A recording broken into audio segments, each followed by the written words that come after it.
کوردستان پەناگەیەکی ئارامە بۆ زۆرێک لە پێکهاتە نەتەوەیی و ئاینی و ئاینزا جیاوازەکان. لەبارەی ئەو پێکەوە ژیانەی هەرێمی کوردستان چی دەڵێیت؟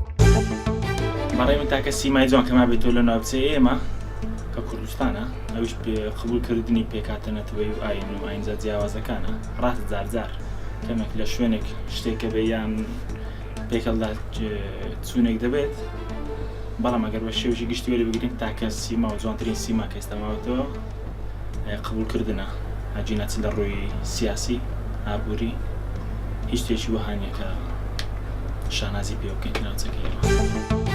كردستان حلوة وكردستان موحد، كردستان ما بيفارقوا جميع الأطياف في كردستان ومن شبك كرد وعرب ومسيحي ويزيدي، ماكو تفرقة، الحياة حلوة هنا. هیوادارم لە کوردستان پێکەوە ژیان بەردەوام بێت. پێکەوە ژیان لە کوردستان زۆر شت دەگەیەنێتن، وەکو ئارامی ئاسایش و جیاوازیش نییە، هەر نەتەوەیەک بی، کورد بی، عەرەب بی، فارس بی، یا هەر ئاینێک بی، ئێزدی، ئیسلام، مەسیحی بی، گرنگەوەیە هەموو مرۆڤین و لە یەک وڵاتدا دەژین و پێکەوە دەژین بە جوانی دەژین و